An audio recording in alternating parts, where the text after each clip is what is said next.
Pozdravljeni, cenjeni gostje tokratnega srečanja, kjer želimo spregovoriti in pojasniti vprašanja, predvsem zadnje mesece najbolj vznemirljive teme, torej teme umetne inteligence in njenih orodij, ki v nekaterih skrajno odklonilnih pojmovanjih dobiva predznak intrigantnosti. Bolj se bomo sicer usmerili v razpravo, kako je umetna inteligenca po mnogih letih raziskav dosegla nekakšno prelomno točko in zdaj sprošča svojo moč. Saj ujame domišljijo mnogih ustvarjalcev, od študentov pa vse do vodilnih največjih svetovnih tehnoloških podjetij. Navdušenje narašča z možnostmi, ki jih odpirajo orodja umetne inteligence, vendar še vedno ni v širši javnosti znano, česa točno so ta napredna orodja zmožna in v bistvu kako delujejo. V ospredju je seveda zanimanje zadnje mesece ali pa tedne, klepetalni robot ChatGPT kot najnovejša oblika prelomne tehnologije. Od vsesplošnega navdušenja nad možnostmi, ki jih ponuja generativni jezikovni klepetalnik, zaslužijo pozornost tudi vprašanja, če lahko pod vprašaj postavlja znanstveno integriteto, izobraževalni sistem in nenazadnje, če pomeni tudi latentno grožnjo nekaterim delovnim mestom ter številnim industrijam in tudi demokratičnim institucijam sploh. Gostje današnjega omizja so ugledni strokovnjaki, znanstveniki, raziskovalci, ki jim polje umetne inteligence ni tuje. Nas pa bo med drugim tudi zanimalo, kako se sami soočajo z orodji generativne inteligence in kakšno prednost ali pa tudi slabost pričakujejo pri svojem raziskovalnem in profesionalnem delu. Naj jih predstavim.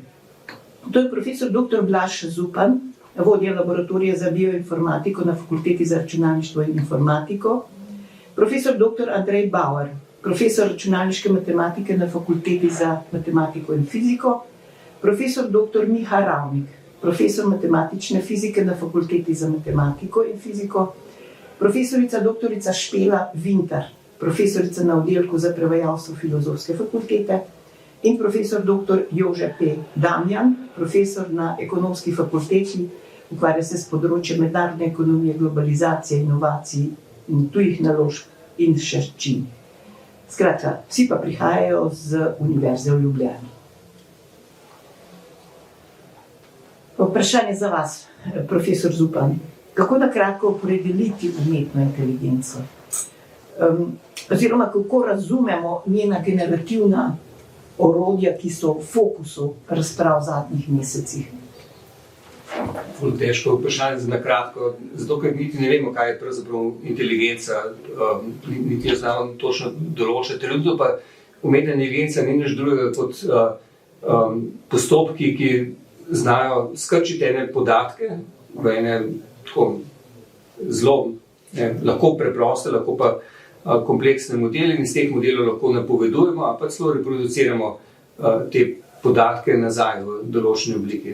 ChatGPT recimo je primer, ki je pač model, ki je bil zgrajen na osnovi velike količine besedil v različnih jezikih in ta model potem zna recimo na eno enostavno vprašanje odgovoriti, če mu daš pač 3 besede, katera beseda je sledeča, in na ta način zna generirati stavke ali pa celo odstavke in odgovore na vprašanje. V bistvu bo uporabljala precej enostavne matematične postopke za to delo. Torej, ni inteligenca zna samo dobro pač pisati besedila, ki nam izgledajo kot novo, v bistvu pa nekako povzema vzorce, ki jih je prej opazil v podatkih. Na čem pa temelji pristop tega oblikovanja umetne inteligence? Namreč sprašujem zato, ker pogosto se tu govori o nevronskih mrežah. Te predvsem bolj ali manj statistično ugibajo, njihovo delovanje pa ne vem, ali je neka skrivnost ali kaj. Ne, pravzaprav gre za elementaren koncept razširitve nečesa, kaj imenujemo logistična regresija, to je pa samo utežena vsota, ker pa je čist osnovni pojem v matematiki. Tako da te pristope se pravzaprav da razložiti tudi osnovnošolcem mogoče v 45 minutah. Z tega se više silno zanimivo, da govorimo o tehnologiji, o kateri nihče nič ne ve. bi bilo pa zelo enostavno jo recimo razložiti komorkoli, recimo v osnovnih ali pa srednjih šolah. Pa se razlaga? Ne.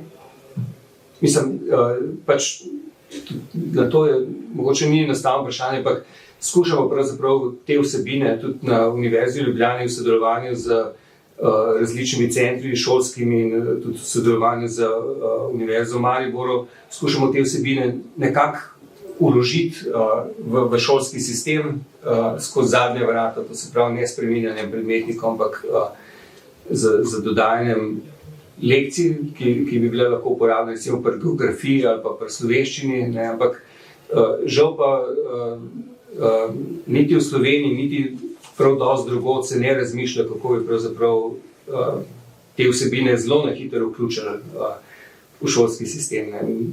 Recimo, učenci vejo vse, kako pač uravnotežiti kakšne oksidacijske enačbe, ne, ampak v tem, kaj pa pravzaprav se dogaja v telefonu, ne vejo pa nič. Ampak pogledajte, nekako recimo vaš v bistvu kategoričen ne, bolj ali manj. Ne? Vsi ste profesori na univerzi, učitelji, se pravi vzgajate tako ali drugače, oziroma že dobivate izdelan material srednješolcev. Ne? Pa me zanima, kaj vi razmišljate o tem, kakšne generacije pa bodo recimo, se bodo to takoj na hitro naučile. Seveda razmišljamo o tem. Naprej, hitro. Kdo lahko kaj v tem reče? Mi se zato o tem pogovarjamo. Zdaj smo že preizkušali, kako dela ChatGPT recimo na naših kolokvijih, pa testih, pa razmišljamo, kaj bomo s tem naredili. Sem prepričan, da se bodo prihajajoče generacije zagotovo vsega tega naučile hitreje kot pa mi. Kje? Mladi se učijo hitreje, ne? Se imajo dostop do vsega.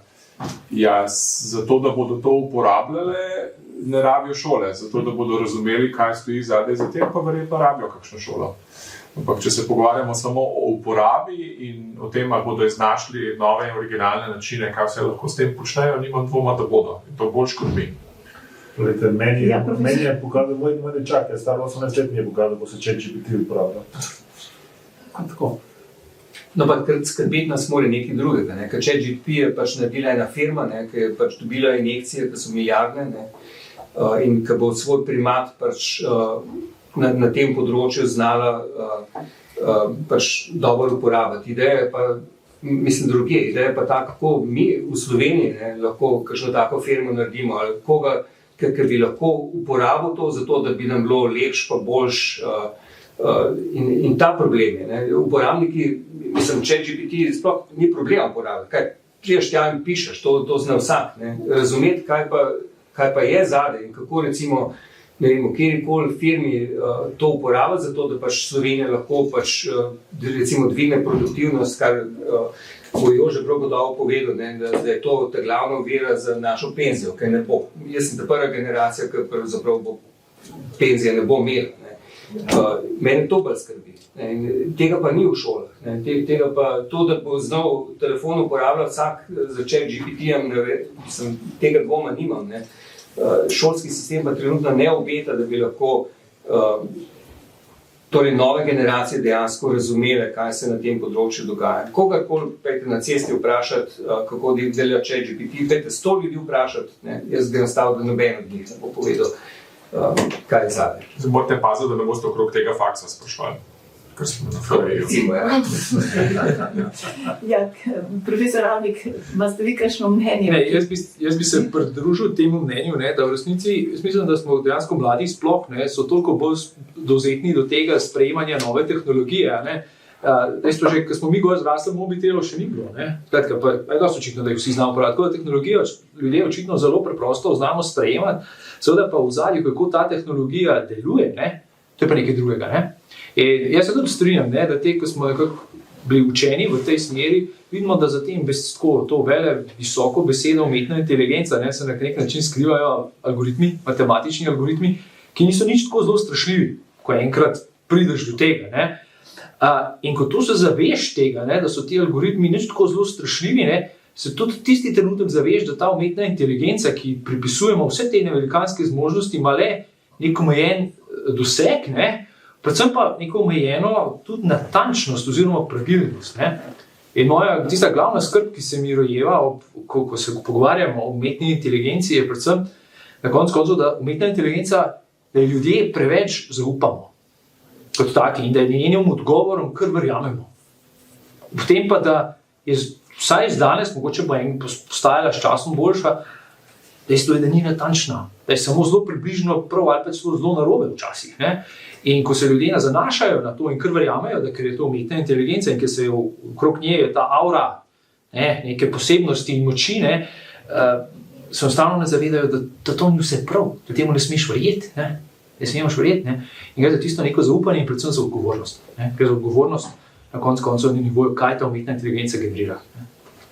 To je res samo problem umetne inteligence, ker če recimo kjerkoli član prebereš, greš na kjerkoli medij slovenski, pa nekaj prebereš, pa ljudje se zdaj opredelijo, kjer medij bo prebrali, a tam zaupaš vse. A je to problem umetne inteligence, ali sam problem, da zdaj umetna inteligenca zna sporočati svoje stvari, tako kot recimo politiki, da je lepo tekoče, pa lepo spakirano, ker mi tudi konec koncev politikom, odvisno na katerem polu si, tudi verjamejo vse, kar rečeš ti. Mislim, da so to isti problemi, tudi tam. Po mojem je problem večji pri umetni inteligenci, z tega vidika, da pri mediju ne bomo nujno verjeli, da gre za objektivno informacijo. Medtem ko pri umetni inteligenci pa verjamemo, ker je pač generirana na podlagi dejstev, faktov, ki obstajajo, da bo potem na koncu rezultat, oziroma sinteza, ki jo naredi, da bo prava. Ker pač ona daje. Problem je pa, ker vemo, da ne, ker daje v bistvu enako utež različnim teorijam, različnim dejstvom in v bistvu ne zanima samo ta verjetnost nečesa. In kar se bolj pogosto pojavlja, tisto ona v bistvu potem preferira in potem to da kot rezultat. Da pa če vsi ljudje, oziroma dejstva kažejo v eno smer, ali so pa pristranska, potem bo tudi umetna inteligenca ustvarila pristransko mnenje, recimo, oziroma ljudje si bo na podlagi tega naredili pristransko mnenje. Z tega vidika je v bistvu problem tega, da umetni inteligenci bolj zaupamo, oziroma temu, kar da ven, bolj zaupamo kot nekaj objektivnega, medtem ko medijem pa ne bom, da politikov ne bom rekel, da je nekaj objektivno, ampak a priori tudi dvomim to, kar povejo. Je tako? Tem je problem. Profesor Zavinder, imate še vi kakšno mnenje? Imam, ja. Najprej glede te debate, da recimo ChatGPT ni zanesljiv. Jaz mislim, da moramo vsi skupaj najprej opozoriti, da gledamo eno tehnologijo, ki je praktično v plenicah, ki se je pojavila pred parimi meseci. Je pa pač zmogljivost nevronskih modelov takšna, o tem pač nekako pričajo zdaj razvoj zadnjih 5 let, da lahko pričakujemo eksponenten razvoj in da te reči, ki se jih zdaj omenja, da pač jezikovni model ChatGPT je tak, da ne preverja dejstev sproti med tem, ko jih generira. To, če jaz prav razumem tehnologijo, je nekaj, kar se dosti enostavno v bistvu da ugraditi v eno tako orodje. Se je že ugradilo? Ja, v nekatere... Ne, v ChatGPT. Ravno pred 2 dnevama sem dobil mail od Wolframa, da glej, kaj smo naredili. In ta nov ChatGPT ima plugin za Wolfram Alpha. Wolfram Alpha je ogromna podatkovna baza raznih znanstvenih dejstev, od kemije, biologije, vse, zgodovine, vse ima. Tisti je na roko kuriran, zbira cela... In ChatGPT se že zna pogovarjati z Wolfram Alpha in preverja dejstva. Ampak ti si jih pristrate, to so matematične dejstva. Ne, to je kemija, biologija, zgodovina, geografija, vse. Ja, ampak v bistvu dosti hiter prideš na področje, kjer pa dejstev pravzaprav ni. Mislim, pogled, kjerkoli politične govore, pa jih pač čekeri... Drugo je bias, drugo je v bistvu ta pristranskost umetne inteligence. Jaz upam, da bomo imeli čas še o tej temi kaj reči. Še prej bi pa samo še eno stvar rekla. Pa umetna inteligenca ni pristrana. No, podatki verjetno podatki pa so. Oziroma pač nek ta konceptualni model, ki se pač nevronsko zgradi, ta model je verjetno pristranski. Podatki, s katerih so zgrajeni, so pristrani. Ne vem, če se povsem strinjam. Eno stvar bi samo še povedala, ker je bilo izhodično vprašanje, kako je v izobraževanju, ali se te tehnologije učijo ali ne. Jaz slučajno prihajam z enega področja, kjer se jezikovni modeli ne tako zelo drugačni od ChatGPT-ja uporabljajo že nekaj časa, gre za strojno prevajanje.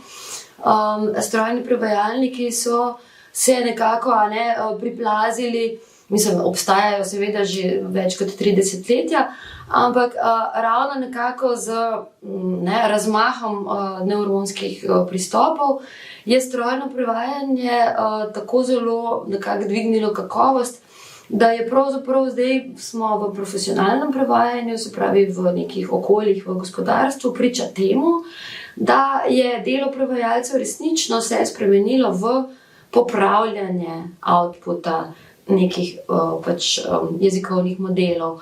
Tako da jaz mislim, kar seveda ne pomeni, da se je univerzitetni način poučevanja prevajanja ustrezno spremenil, nažalost se ni, ampak je pa dejstvo, da vsaj do neke mere študenti ta besedila pregledujemo, ugotavljamo, analiziramo, kje prihaja do napak, kakšne so razlike med umetno generiranim besedilom oziroma prevodom in pa nekim človeškim izdelkom in tako naprej. Tako da mogoče je to en tak peskovnik, za to, kaj se bo zgodilo še z ostalimi jezikovnimi modeli na ostalih akademskih in znanstvenih področjih. No, apropo tega prevajanja in tega vedenja, znanja jezikov, se spomnim, prebrala sem, da recimo Elon Musk, on ima nekih 6 otrok, je za svoje otroke in za otroke svojih sodelavcev ustanovil posebno šolo, seveda s specialnimi učitelji, dobrimi domnevno, in je rekel, da seveda otroci se ne bodo učili toliko teh jezikov, tako kot se recimo potem v naših šolah, recimo vse 3, ampak jim je treba dati vedenja sociologije, antropologije, te družbene, mehke vede, ker v prihodnosti bodo mimogrede, profesor Bauer, se bo to prevajalo v realnem času, karkoli. O prevajalstvu zagotovo vi špila dosti. Ja, ampak recimo grejo stvari v tej smeri. Gre za to, mislim, če ste matematiki lahko naredili, pa ne vem.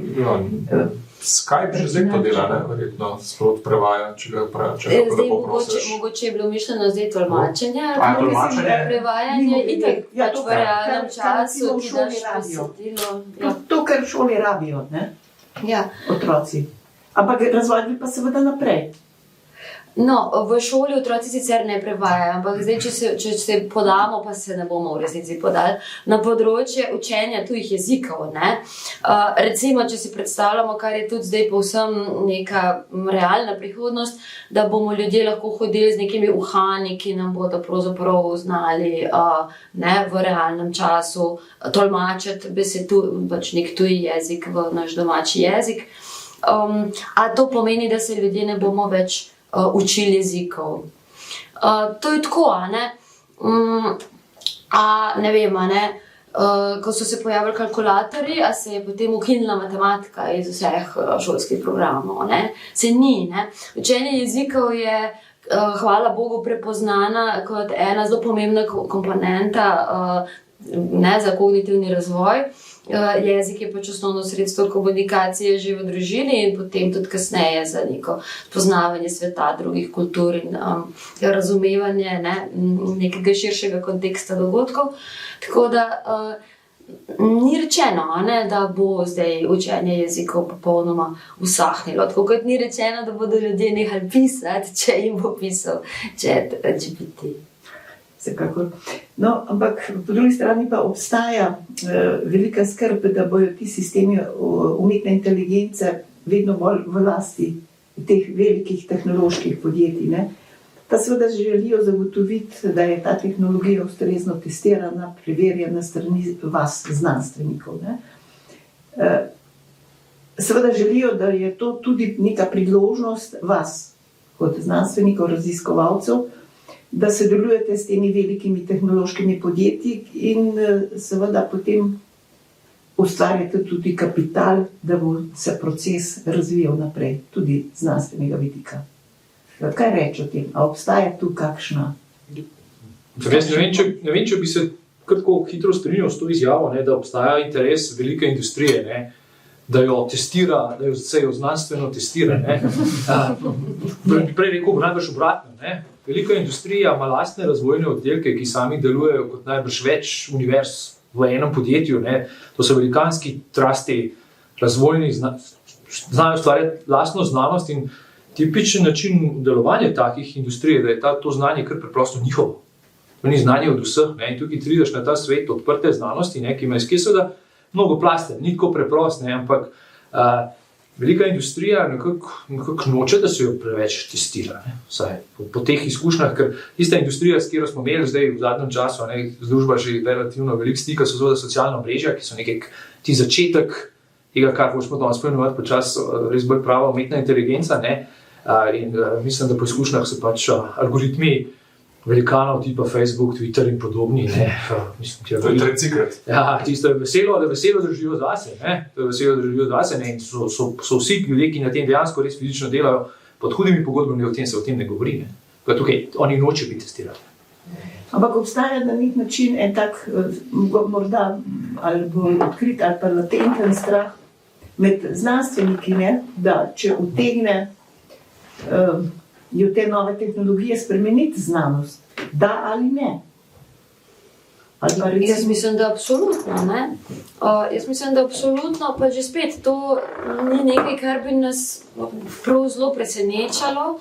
Zdaj ne vem, ne, področje si o tem bi sigurno kolega Blaž znal kaj več povedati, ampak področje odkrivanja znanja iz besedilnih podatkov je tudi staro vsaj 30 let. Ne? To se pravi, da se s pomočjo računalniških tehnologij odkriva novo znanje, generirajo nove hipoteze, konkretno recimo na področju medicine. To so stvari, ki so se dogajale še pred pojavom zdaj te umetne inteligence, o kateri se danes pogovarjamo. Tako da jaz mislim, da tukaj absolutno že zdaj lahko pričakujemo, da se čisto preprosto zaradi tega, ker so ti modeli naučeni na enormnih količinah znanja, ki ga noben živeč človek ne more v takem obsegu sprocesirati, da se potem pač novo znanje generira.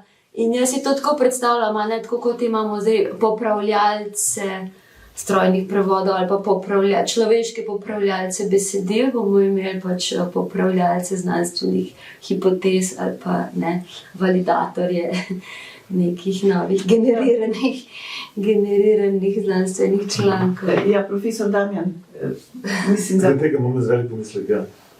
Ja. Prav glede tega.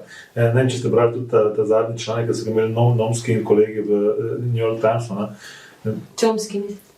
Chomsky, ja. Se počem.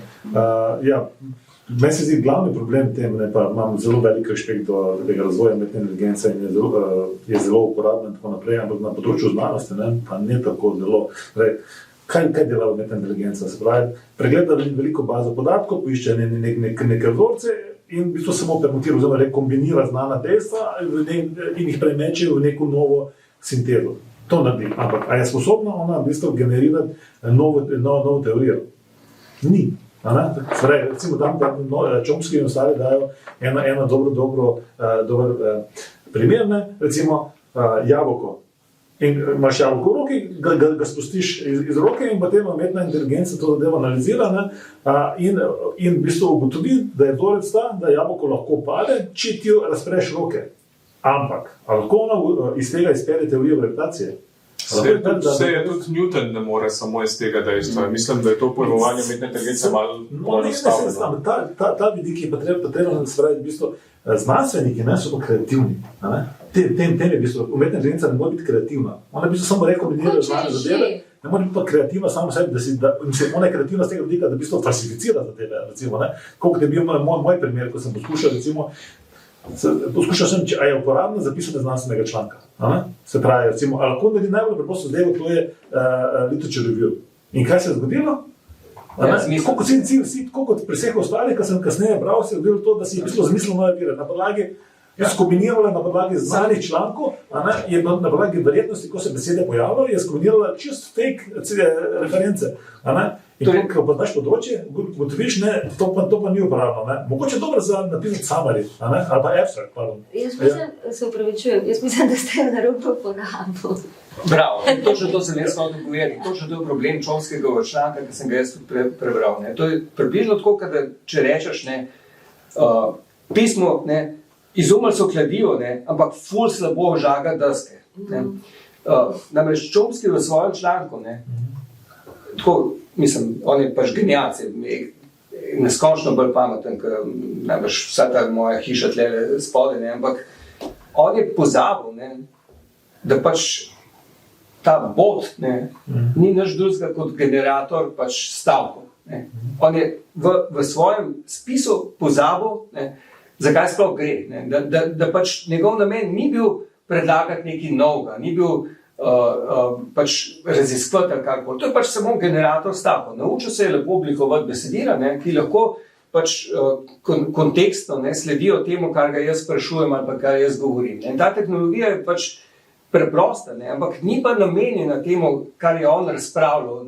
To ni sistem, ki je inteligenten, samo lepo govori. Tako kot politiki lepo govorijo, ni pa nujno, da je pač to zadnje res ali pa da je inteligentno. Pa poleg tega to je pač samo ena od tehnologij. Jaz bi tudi rekel, umetna inteligenca, recimo, lahko, mislim, se ve, so primeri, ki reče, imamo to zdravilo, uporablja se na pač način, kot je predpisan, ampak če vzamemo to zdravilo pri eni novi bolezni, bo tudi to ozdravilo človeka. Zdaj, a je to nekaj novega? Jaz bi rekel, da je. A je to, mislim, zdaj, kakorkoli imenujemo. Skratka, umetna inteligenca tudi posega v stvari, ki so do zdaj bile nam neznane, pa so kreativne. In to, recimo, farmacija danes pač to zelo izkorišča, išče pa pravzaprav za znane substance, išče kakšen bi bil možen učinek pri zdravljenju novih bolezni. Mislim, to primeri obstajajo, ki so znani na tem področju. Tako da ne zdaj reči, ok, umetna inteligenca je samo pač ta černi bot, ki nas fascinira zato, ker zna lepo govoriti. Ampak je tudi kaj drugega. Enako se jaz čutim, da pač je problem, kako industrija, sam še to bi povedal, da pravzaprav je zanimivo, kako pravzaprav ta ChatGPT, OpenAI ni ena firma, ki temelji na konceptih, ki so si od njih izmislili, ampak temelji na konceptih, ki so bili postavljeni, na raziskovalnih konceptih, ki so bili postavljeni okoli 30 do 40 let nazaj. V bistvu je njihova edina prednost je to, da imajo ogromno denarja. Vsakič, ko vpišete eno vrstico v ChatGPT, to njih stane 10 centov. Zdaj pa pomislite, koliko oni plačujejo na sekundo denarja. Kdo to plačuje? Microsoft. Odkot pa Microsoft dobi denar? Največja licenčnina, ki jo plačuje Slovenija, kjerkoli podjetju, je Microsoft. Se pravi, mi vsi tlele lahko debatiramo o chatu, ampak pravzaprav sfinansirali smo ga pa mi.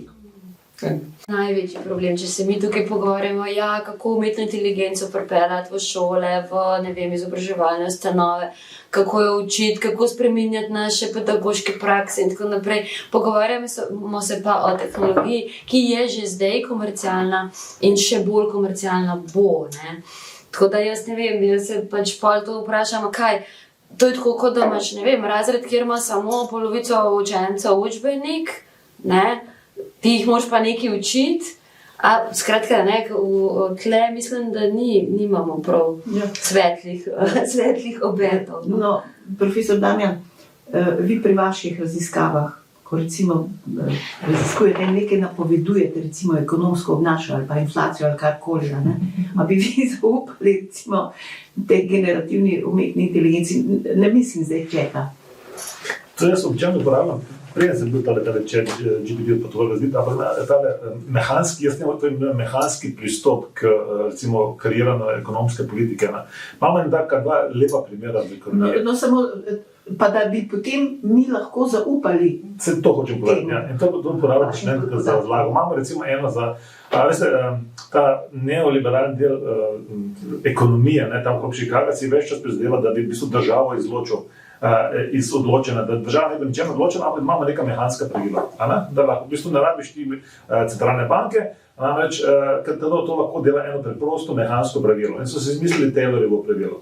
Spravi, imaš vstopne podatke, veš, kakšno obrestno mero hoče imeti realno, potem veš, kakšna je inflacija, oziroma kakšna zliko inflacije in kjer na stanje poslovnega cikla si. In to je ena taka mehanska formula, na preteklih podatkov se to napolni in on ti napoveduje naprej, koliko mora centralna banka znižati, povišati obrestno mero in tako naprej. Ampak čem je problem? Da vhodni podatki, so metodologije za vhodne podatke lahko napačni in temu ne moremo zaupati. Ten drugi primer na področju fiskalne politike, oziroma fiskalno pravilo, ki smo imeli, spet temelji na napačni metodologiji in potem so eni fantje, to je lahko, hočem povedati to, da zadeva lahko zelo nevarna, če upravlja mehansko neke zadeve. Recimo ko smo imeli to politiko varčevanja v prejšnjem desetletju, če se spremljali to zadevo, so se eni znanstveniki, Alessina z Harvarda in Silvija Danja, sta naredila en članek, ki sta rekla, outcome članka je bil, da države, ki zmanjšajo proračunski primanjkljaj, bodo hitreje rasle. Kar je v bistvu kontraintuitivno makroekonomske teorije. To zadevo smo pa izpeljali z tega, da ste mehansko pogledali, kaj se dogaja s proračunskim primanjkljajem v času, in potem ste izračunali, recimo, kaj se s tem deficitom dogaja in avtomatsko to primerjala, korelirala z gospodarsko rastjo in se ugotovila napačno povezavo. Oziroma, ugotovila se to povezavo, da so v bistvu fiskalne konsolidacije lahko ekspanzivne, spravi povzročajo višjo gospodarsko rast. Seveda je to povzročilo, ampak problem je bil to, da so potem, to je bil v glavnem let 2010, in so tega gospoda Alessino povabili na srečanje finančni minister Evropske unije v Madrid, kjer jim je predstavil to raziskavo in cela Evropska unija šla za tem. Prej imamo znanstveno podlago, ker nam to dokazuje. Potem so ugotovili pa, da zdaj ni tako enostavno, da v bistvu države, ki so bolj zategnjene, oziroma bolj zmanjšale deficit, kot Grčija in vse ostale, so potem padli globoko luknjo, gospodarska rast je upadla. Potem so pa se ekonomisti mednarodnega sklada spravili na to zadevo in so šli pogledati, kaj so države dejansko počele v tem času s fiskalno politiko. In so pogledali v bistvu proračunske dokumente in tako naprej in so ugotovili, da v bistvu, če uporabijo dejanske podatke, kaj so res počele države, ali pa to, kar nam generira mehanska formula, dobimo divergentne rezultate. In da recimo stiskanje proračuna nikoli ne more voditi k gospodarski rasti, ampak ravno obratno. In z tega vidika smo mi zelo skeptični, da uporabljamo neki mehanski pravil. Ampak do tega lahko pride, nekoč. Čisto bomo zaupali tej tehnologiji, ker je objektivna, mehanska in brez neke človeške presoje, brez diskrecije. In zaradi tega se jaz tako borim proti uporabi teh Taylorjevega pravila monetarne politike, pa proti uporabi fiskalnega pravila, ker to vodi tako napačne rezultate lahko. Ampak to ni kritika zdaj seveda same tehnologije, to je kritika v bistvu nekritične uporabe teh tehnologij. Profesor Bauer, v začetku smo nekako rekli, da se recimo ta umetna inteligenca zelo zanima za matematiko. Poglejte, prebrala sem, da DeepMind izumlja hitrejše algoritme za reševanje težkih matematičnih vprašanj in sicer muči jih vprašanje, ali bodo stroji spremenili matematiko. Zgraditi namreč želijo mostove med matematiki in računalničarji, vendar se matematika popolnoma še ne zaveda teh priložnosti. In ravno to, kar smo prej rekli, da se za te stvari zanimajo ti dobitniki Fieldsovih medalj in pa seveda drugi veliki matematiki. Kaj vi rečete o tem?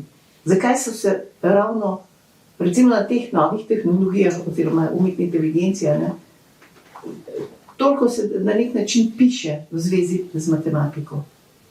Matematiko smo vedno imeli za vedo, kjer so stvari nekako jasne. Ja, so še vedno jasne.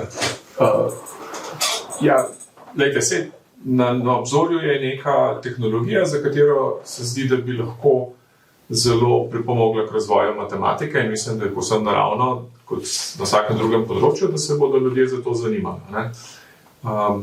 Zdaj, vedno, kadar treba je ločiti prihajajočo tehnologijo od tega, kaj se razplamteva po medijih in pač znanstvenik bo vedel, da stvari niso iz danes na jutri, čeprav se mogoče iz medijev zdi, da so ChatGPT izumili pred 3 meseci, pa da pred 1 mesecem je prevzel cel svet. In je treba pravzaprav oceniti, kdaj je ta prav trenutek. Zdaj konkretno na področju matematike se že zelo dolgo časa delajo razni eksperimenti, kjer se poskuša na razne načine uporabljati računalnike. Zdaj najbolj očitna uporaba računalnikov je seveda njihova računska moč in ta pride prav v nekaterih vejah, recimo 3 števil, kjer pač lahko računate. Ampak za tisto ta najbolj abstraktno matematiko na raziskovalnem nivoju, kjer so potrebni neki, vsakeč, ko želite karkoli narediti, potrebujete neke konceptualne preboje, tam je pa to dosti težji problem. In res je, da zdaj je bilo nekaj uspešnih eksperimentov, ki niso povezani s ChatGPT-jem, ampak uporabljajo druge tehnologije strojnega učenja, kjer je, naprimer, smo lahko odkrili neko zakonitost na nekem področju s pomočjo orodja, ki se je potem izkazala, recimo, da iz tega lahko rekel, da iz tega pa lahko zdaj naredimo en članek, kjer pač imamo neko novo spoznanje, recimo, da je bilo na tem nivoju nekega raziskovalnega dosežka. Tukaj matematika ni edina, kolikor jaz vem, kolegi, recimo astronomi, recimo pa menda še mnogo drugih, odkriva nove vzorce v podatkih. Recimo, vi imate zdaj toliko enih podatkov, vam pride iz vesolja, da tega ne morete niti podrazno na roko gledati in vam preostane samo še odkrivanje s pomočjo računalnikov, kjer seveda bodo prišla orodja, ki bi jim rekli umetna inteligenca. To se tudi že na veliko dogaja. Tukaj bi recimo jaz vprašal, mislim, da daleč ni res, da umetna inteligenca je kreativna samo, kadar falsificira podatke. Recimo, ne vem, kje bomo postavili mejo. Astronom iz svojih podatkov, iz obilice podatkov, uporablja orodja umetne inteligence, naprimer, da na ta način odkrije nekaj do zdaj neopažen fenomen. Neke nove vrsto pojava, ki se lahko pojavlja v astronomiji. Jaz mislim, da tukaj lahko govorimo o tem, da je on s pomočjo tega orodja dejansko odkril nekaj novega. Zdaj bomo pripisali avtorstvo računalniku ali človeku, je mogoče niti ni zanimivo vprašanje, kar se mene tiče. Ampak ja, matematiki so zdaj nekako zaznali, da smo verjetno blizu temu, da se bomo tukaj lahko pomagali. Bi pa rekel, da je tudi vsaj še toliko zanimanja pa za eno drugo stvar, za eno drugo način uporabe računalnikov v matematiki, ki pa nima neposredne veze z umetno inteligenco, ampak postavlja pa neko pomembno podlago, in to je, da kodiramo v matematično znanje sistematično v obliko, ki jo računalniki lahko preverjajo in jo obdelujejo. To je tudi ena zadeva, ki se zdaj zelo aktivno dogaja. Zakaj je to pomembno? To je pomembno zato, ker ko bo ta obilica tega računalniškega znanja kodiranega na način, ki ga lahko računalniki procesirajo, ko bo zadosti velika, bodo zagrabila orodja umetne inteligence. Orodja umetne inteligence se učijo na obilici podatkov. Imamo ne vem koliko milijard fotografij mačk na internetu, nimamo pa milijarde matematičnih izrekov za dovolj dobre računalniške obliki. Tukaj je zdaj napredek nekako gre vzporedno. Zato je mačk več kot izrekov? Mačk je definitivno več kot izrekov. Mislim, izrekov je neskončno, ampak tistih, ki so jih ljudje, ki za njim, če lahko povem, eno zanimivo, jaz lahko napišem program, ki bo generiral neskončno izrekov, to ni noben problem. Dosti težje vprašanje, kateri od teh izrekov so relevantni za ljudi. Ja, ki lahko dokažete. Ne, kateri so relevantni. Izrek, da je 300x700, ne vem koliko, nobenega ne zanima. Zanima jih Pitagorov izrek, ker ima neko uporabno vrednost, ima neko konceptualno spoznanje v sebi, katera izmed vseh možnih resničnih dejstev so tista, ki so relevantna v matematiki, je nenaslovljeno vprašanje, ki ga pa zelo, zelo naslavljajo ravno tisti, ki se ukvarjajo z odkrivanjem znanja, z odkrivanjem podatkov in tako naprej, ker je z lahkoto narediti računalnik, ki bo sproduciral poljubno količino resničnih dejstev. To ni noben problem. Ampak je irelevantno, da lahko to naredimo. Tukaj govoriš o tem, kar je Jože prej povedal, to je pa domensko znanje. Kako domensko znanje pravzaprav združuje s podatki. S tem se recimo strojno učenje ukvarja že 50 let, pa pač ima ene rešitve, ki so dobre ali ne, ampak tudi tukaj pri chatu recimo je domensko znanje zraven, zato ker vedno, ko dobite odgovor, je pač ta odgovor oblikovan nekako so pač domensko ga naučili, kako odgovarjati, poleg tega, da sam zna sintetizirati stavke. Tako, to je ena disciplina, ki je prisotna. Druga stvar je pa to, da ne moreš se sami razumeti. Jaz sem tudi pač velike zadržke nad umetno inteligenco. Mislim kljub temu, da pač tudi v tej hiši, kjer smo zdaj, se kreira tudi del tega, kar zdaj obstaja, tudi v chat GPT-ju in podobnih, ne? Ampak zadržki so pa predvsem glede tega, kdo je pač lastnik tega in pač koliko smo mi blizu eni distopiji, ki bo nastopila lahko takrat, ker bojo pač samo velike firme lahko to počeli. No, profesor, zanima me, a lahko potem umetna inteligenca naredi neko matematično abstrakcijo? Ne more, ne? Primere tega že imamo, take posamezne, ko se je recimo nekdo potrudil, pa je uporabil eno tehnologijo umetne inteligence, da je poskušal, to je tisto, kar sem rekel, recimo, ne mislim konkretno, ta zadnji, ki sem gledal, je v teoriji vozov, to je ena matematična disciplina, vem, da se čudno slišim, ampak je. In recimo tam so znane, recimo s pomočjo tega so odkrili neko zakonitost, ki je prej niso poznali. Se pravi, to je možno. Zdaj v matematiki mislim, da mogoče niti ni tak, matematika je v resnici en tak zelo enostaven in zelo preprost primer vsega. Zato, ker imamo objektivno merilo pravilnosti, ki se reče dokaz in karkoli bo kdorkoli sproduciral, umetna inteligenca ali pa kdorkoli drug, bo nazadnje postavljen pred dejstvo, da treba zadevo dokazati. Mislim, da so dosti bolj zanimiva vprašanja, kako se bodo ta orodja uporabljala drugje, ker niso stvari tako enostavne. In to, kar je povedal Blaž, kdo jih bo uporabljal in tudi to, kar je povedal kolega Damjan, kako bodo ljudje to uporabljali, ali bodo temu slepo verjeli, ali je tukaj neko razumevanje, s čim imamo opravka. Zdaj, jaz ne vem, koliko je ta strah realističen. Če se jaz tako tukaj oglasim, zelo nedavno branje, mislim, da je nekaj stvari dni, že pa teden nazaj, je Nature Publishing Group kot pač založba, ki pokriva ene najbolj prominentnih revij, znanstvenih revij na svetu, sprejela politiko glede avtorstva znanstvenih člankov. Sicer danes že obstajajo, mislim, da bi še o 3 člankih govorijo, kjer je chat GPT napisan kot soavtor znanstvenega članka. Ker Elsevier je pa rekel, da so avtorstvo to ni, so pa tudi objavili svojo politiko glede znanstvenih. In to je bil zdaj ena ekspresna akcija, ki so se založniki morali na njo odzvati, namreč ker je chat GPT postal soavtor. Je možno tudi, da bi recimo za spellchecker rekel, da je soavtor. Jaz tudi, kar pišem, mi tudi pač člene dobro pač popravlja. To je pa zdaj res podcenjevanje jezikovnih modelov. V čem je pa razlika s chat GPT-jem? Vse je ista to stvar. Zame je to tak izkaz, namreč izkaz tega težave, kjer so seveda to zaprli in so prepovedali, če se je eksplicitno izjasnilo, da chat GPT ne sme in ne more biti soavtor na nobenem članku. In sicer na razlog, ki je bil, je bila odgovornost. Namreč, kdo stoji, in to je že Blaž točno to že odpiral, kdo stoji za tem, kar je tam napisano. Za tisto izjavo, za tistim dejstvom, karkoli pač so objavili, kdo je odgovoren za to.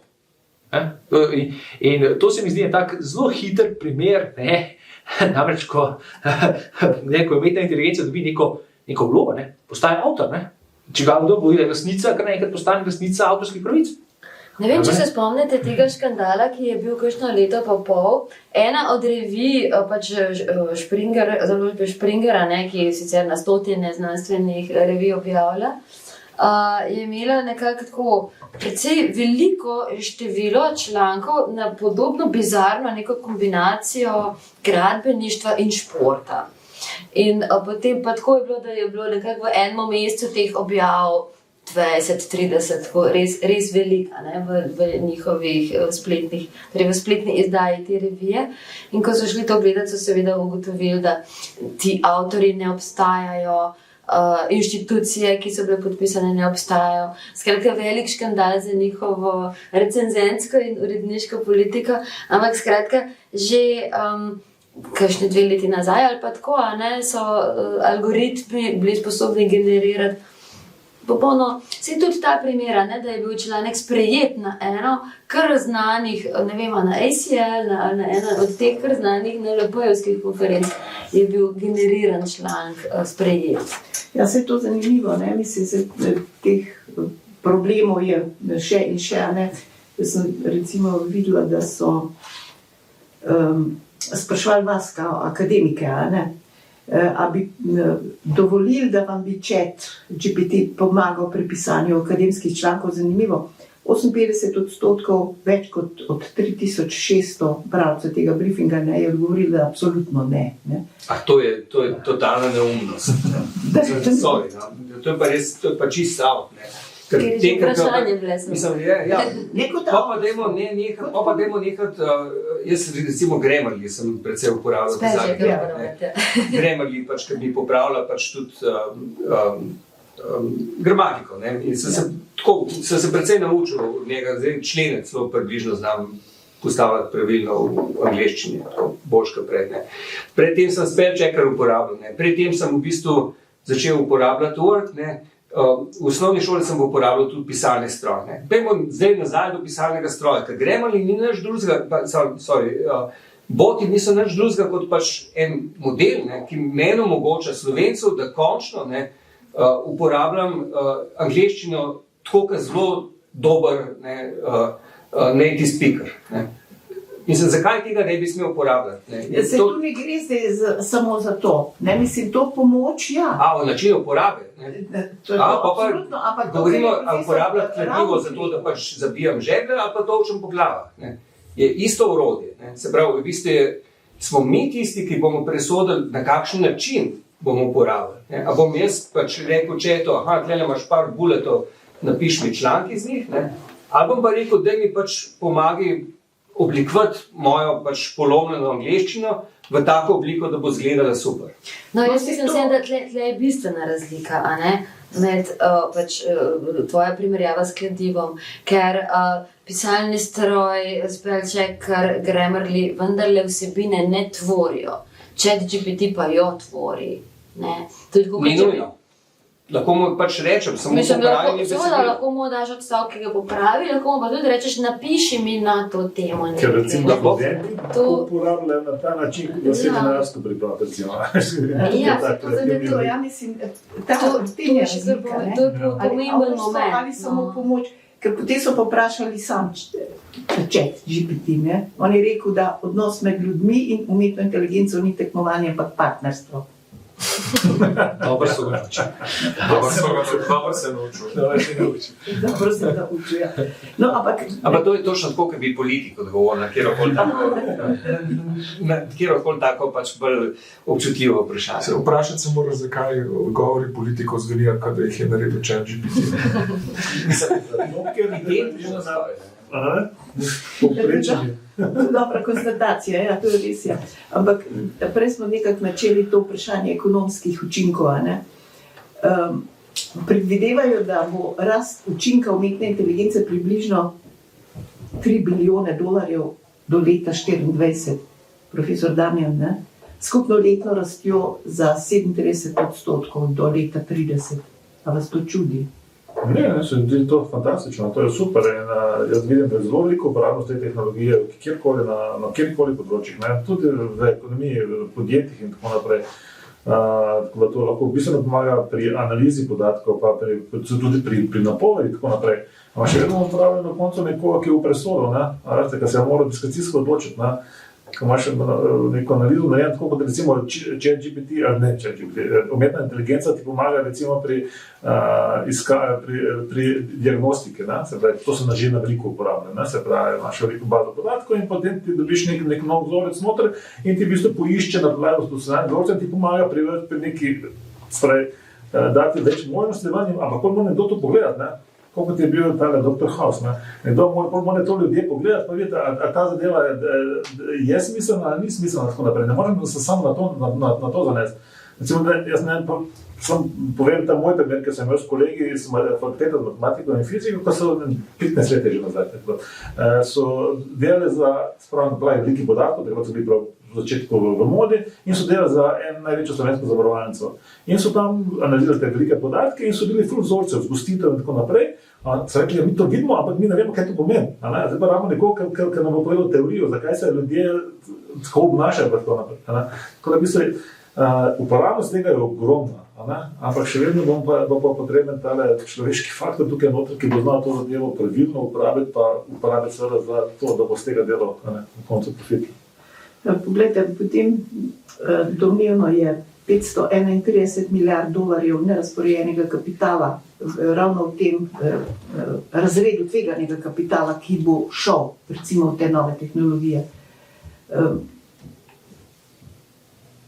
Ja, absolutno. Tudi te 26 milijard, ki jih imajo Slovenci na bankah, ki zdaj se toliko govori o tem, kam bi šli. To ne bo šlo odpeti, ampak so pa velike sklade. Recimo, da sem bil na kosilu 2 tedna nazaj z predstavnikom Templeton sklada, to je drugi največji sklad na svetu. Oni imajo zdaj pokvarjali nov sklad za Evropo, 750 milijonov, sedež v Milano, ki se ukvarja bolj z zelenimi tehnologijami in tako naprej. Ampak oni imajo en tak program tudi tega, ki imenujejo fintech. In oni dajo vse, ki pridejo s kakšnokoli idejo. In dajo denar, kako dajo denar. Edina zaveza, ki imajo ti, ki pridejo z idejo, je, da takrat, ko bo zadevo toliko daleč razvili, da bo rabili denar za investiranje, za začetek projekta, za podjetje, da mora biti k njim po denar. In oni meni razlagajo, kakšne nore ideje dobivajo. In to je v bistvu to je prihodnost, ki se dogaja tukaj in ta tvegani kapital, oziroma kapital sploh išče take priložnosti in tole se bo zdaj usmerilo na veliko, kajti uporabnost umetne inteligence je neverjetna.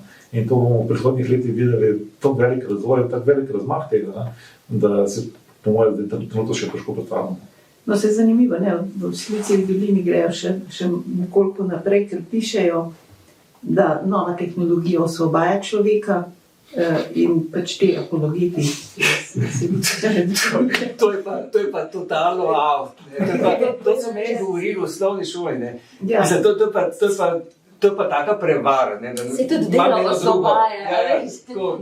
Meni so v osnovni šoli govorili, ker sem bil pač bolj tehnično usmerjen, pa sem bil malo geek, pa sem rekel, pa sem imel eno knjigo o robotih, pa pol sem vprašal v šoli, pa mamo sem spraševal, pa so rekli, wow, ko boš ti velik, bojo vse delali roboti, sem rekel, kaj bomo mi delali, vi ste pa brali knjige, pa v gledališče boste hodili, pa vse take zadeve. Viktorijanski ideal. Ja, in to je čist, mi v bistvu celo zgodovino, zato je pomembno, da pač imamo humaniste, da nam povejo, da smo to že videli in da je to pravzaprav natek. Trenutno je natek pač teh velikih firm, ki nam obljubljajo, da bo Elon Musk bo za vse nas poskrbel, bo vraga, on bo pač svoje avtomobile, bo vesolje pošiljal, pa šole bo delal za svoje otroke. Tako da, enostavno temu ne smemo verjeti. Mi se pravzaprav moramo kot družba, stalno smo v bistvu v tem, da kot družba se pravzaprav moramo vprašati, pa ne vprašati Američane, pa mi kot Slovenci se moramo vprašati, kaj pravzaprav mi želimo. Ne Slovenci, pa državljani te države. Kam hočemo iti? A hočemo, da nam recimo OpenAI, ki tudi v imenu vidite, da pač je natek, ker ni odprta, to je pač firma, ki razvija samo zase in samo zase pač kapital leče, a bomo dobili takim firmam, da nam bojo kreirali pač čisto vse in bomo mi pač neuki uporabniki, ki bomo pač sam klofali okoli pa gledali njihove produkte pa pravzaprav delali, ali hočemo pač to državo, recimo, ali pa ta teritorij obdržati tak, ki je lušen, za naš užitek in življenje. Tako da stalno smo tle in v bistvu, če GPT in podobne tehnologije, umetne inteligence, to sam porivajo še naprej. Želimo iti dejansko v stanje ene totalitarne družbe, kjer bo kapital vse pač kreiral, jaz sem ful proti temu, ali pa želimo ohraniti to, kar zdaj imamo. Umetna inteligenca sam eksponira to vprašanje. Zato se mi zdi zanimivo, mislim, to, kar ste prej govorili, da je treba opolnomočiti prihajajoče generacije, ker seveda te zaostrujejo, recimo te apologeti, ki sem prej rekla, da tisti, ki bo obvladal, bo član kognitivne elite, ostali bomo pa kolateralna škoda. Tu Mogoče niti ne kognitivne elite, ampak prav kapitalske elite. Jaz sem bila že tako razumela, da je o tem govoril. Jaz moram reči, da mene tudi zelo podobne stvari skrbijo. In da če pogledamo v preteklost, niti Evropska unija ni bila preveč uspešna v tem, da bi nekako dovolj zgodaj ustrezne politike oblikovala, niti da bi poskrbela nekako za neke neodvisne mehanizme, in zagotavljanja podatkov, in skratka, da bi se zagotavljalo, da so te ključne tehnologije, ki delijo svet na napredne in manj napredne, da so te tehnologije v nekem odprtem dostopu ali v neki javni rabi. Tle je mogoče, da smo imeli kot neko tako navidezno prijaznost do sveta, je poskušal izžarevati Google, ki je nekatere svoje algoritme dal v odprto rabo, ali pa vsaj sem in tja objavil kakšen članek o svojih metodah. Tako da mislim, da zdaj vsi čakamo, kaj bo Google naredil s svojimi velikimi jezikovnimi modeli konkurenčnimi, na kakšen način bodo dostopni. Ampak vsekakor tukaj jaz ne vidim neke niti na ravni naše lastne države. Opozorila bi še na neenakopravnost slovenščine. Jasno je, da so trenutno dostopni jezikovni modeli naučeni na razmeroma majhni količini slovenskih podatkov in imajo posledično slabšo uspešnost ali pa slabšo kakovost za manjše jezike. Tako da tudi ta problem imamo in bomo imeli vedno bolj v prihodnosti. Pa na eno drugo stvar opozoril pred tem. Največjo nevarnost, recimo, vsej koristnosti teh sistemov umetne inteligence vidim predvsem v možnosti nadzora nad prebivalstvom. To, kar se dogaja na Kitajskem. Tako da v bistvu imaš neko centralno inštitucijo, ki je sposobna zbirati vse te podatke in potem imaš vladi sistema umetne inteligence, ki zna na podlagi vseh teh informacij, v bistvu spremljati ljudi, imaš face recognition in točno ve, kje se ljudje gibljajo. Potem pa recimo si predstavljamo, da imaš tako totalitarno oblast, recimo, ki uvede sistem, kot je social scoring, kot ga imajo na Kitajskem, kjer boš recimo ne boš šel čez prehod za pešce in boš dobil kazensko točko. In tako naprej. In ko boš imel zbral 5 kazenskih točk, ne boš mogel na banki dobiti kredita. Ali pa se ne boš, ko boš imel ID kartico, ali tega ne boš rabil, ko boš imel SIM kartico, kakorkoli že pač notam, ne boš mogel iti v sosednjo regijo ali v sosednjo mesto, ti bodo nemogoče. To je ta problem, ki ga jaz vidim.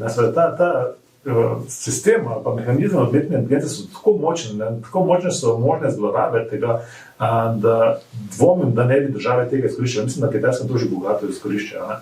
In tukaj pa se bodo potem pojavili neke velike korporacije, kot so se že, tisti, ki so bili privatni, recimo kontraktorji za NSA in za druge obveščevalne agencije, tam, kjer je delal recimo tudi Edward Snowden, ki to uporabljajo že toliko časa, in iz tega delajo velik denar. In tukaj je ta totalitarizem, Orwellovskega tipa, je zelo, zelo verjeten. Potem pa pridemo do tega, kot opazujemo, da ljudje personificirajo recimo umetno inteligenco ali pa ta chat, ki je zdaj. Mislim, kako do tega pride, kaj vi lahko recimo kot intelektualna elita lahko tu naredite, da zbijete recimo to. Mislim, da tukaj ste odprli odlično, da če se popolnoma pridružim prejšnjim. Tukaj prihaja vprašanje regulacije same umetne inteligence. Največ umetna inteligenca je danes popolnoma neregulirana. Lahko delajo, kar hočejo. Prvem višku vzamejo tisti algoritem, ki ga hočejo in ga spremenijo, kar hočejo. Če jaz, Miha Ravnik, napišem knjigo, na kateri pišem Janez XY je bedak, bo do mene nekdo lahko tož zaradi tega. Prav, zaradi obrakovanja oziroma karikiram. Kratka, sem jaz za to odgovoren, mene bojo lahko tožili, zame obstajajo pravila, kaj jaz lahko naredim. Če GPT napiše tako knjigo, kaj pa bolj, koga pa, kaj pa bo, Jaz mislim, da je tukaj velik poziv, ki bi se mogel na globalni ravni zgoditi, da bi se enostavno začeli na nivoju držav, ker na koncu koncev so vladino vlade, tiste, ki formalizirajo to skupaj skozi zakone, ki bi lahko formalno začele uvajati neke smernice oziroma neke okvire, v katerih to deluje. In to izhaja že to, tam ima že brado, ta problem ima brado, ki se je začel z socialnimi omrežji. Ta problem, Ker je Freedom Act, kjer se enostavno so socialna omrežja dosegla, podjetja za socialnimi omrežji dosegla, da pač so uporabniki odgovorni za to, kaj tisto konkreten algoritem vrže, ne pa podjetje, ki stoji za tem zadaj. In to vprašanje se zdaj samo široko širi. Tako zelo plastično za Slovence, ki imamo radi avtomobile, ko se Tesla, ko se pele po avtocesti zaleti, kdo je odgovoren?